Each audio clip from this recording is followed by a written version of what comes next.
Thank you, Mr. Chairman, and welcome back to our two distinguished witnesses.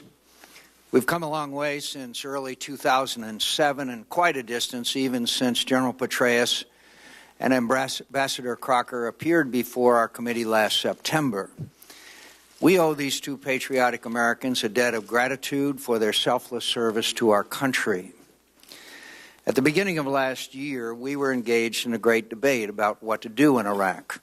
4 years of mismanaged war had brought us almost to the point of no return. Sectarian violence in Iraq was spiraling out of control. Life had become a struggle for survival, and a full-scale civil war seemed almost unavoidable. Al-Qaeda in Iraq was on the offensive, and entire Iraqi provinces were under the control of extremists. And yet, rather than retreat from Iraq and face thereby the terrible consequences that would ensue, we chose to change strategies and try to turn things around.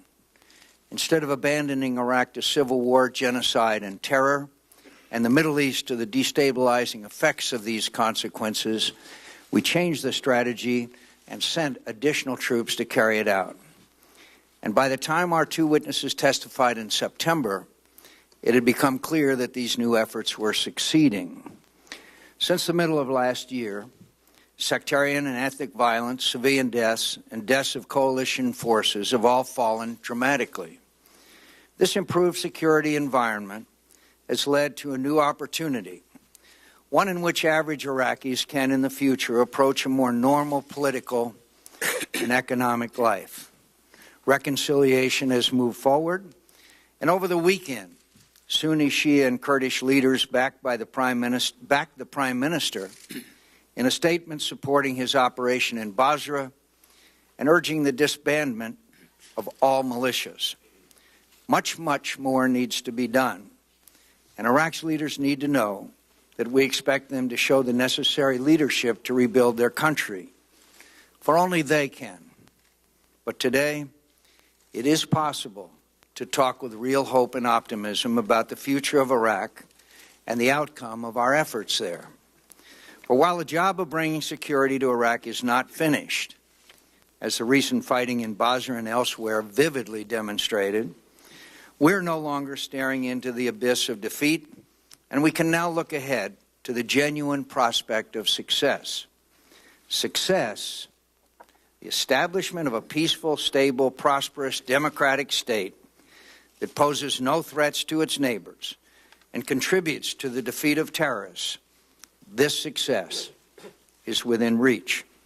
And with success, Iraqi forces can take responsibility for enforcing security in their countries, and American troops can return home with the honor of having secured their country's interests at great personal costs and of helping another people achieve peace and self-determination. That's what I hope every American desires for our country and our mission in Iraq. Yet should the United States instead choose to withdraw from Iraq before adequate security is established, we will exchange for this victory a defeat that is terrible and long-lasting. Al-Qaeda in Iraq would proclaim victory and increase its efforts to provoke sectarian tensions, pushing for a full-scale civil war that could descend into genocide and destabilize the Middle East. Iraq would become a failed state. It could become a haven for terrorists to train and plan their operations. Iranian influence would increase substantially in Iraq and encourage other countries to seek accommodation with Tehran at the expense of our interests. An American failure would almost certainly require us to return to Iraq or draw us into a wider and far, far costlier war. If, on the other hand, we and the Iraqis are able to build on the opportunity provided by recent successes, we have the chance to leave in Iraq a force for stability and freedom, not conflict and chaos. In doing so, we will ensure... We're going to ask you, please, to sit down. No more demonstrations, or if there is another one, we're going to have to ask our Capitol Police to remove any demonstrations. I have had this experience previously, Mr. Chairman. If, on the other hand, when the Iraqis are able to build on the opportunity provided by recent successes, we have the chance to leave in Iraq a force for stability and freedom, not conflict and chaos. In doing so, we will ensure that the terrible price we have paid in the war, a price that has made all of us sick at heart, has not been paid in vain.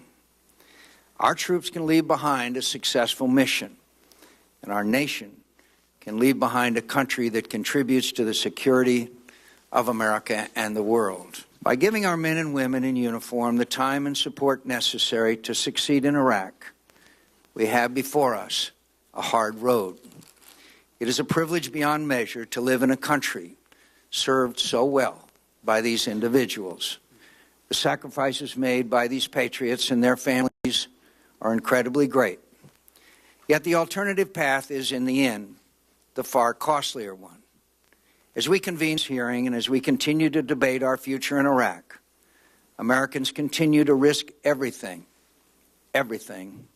to accomplish their mission on our behalf. With the untold costs of their failure and the benefits offered by success, the Congress must not choose to lose in Iraq.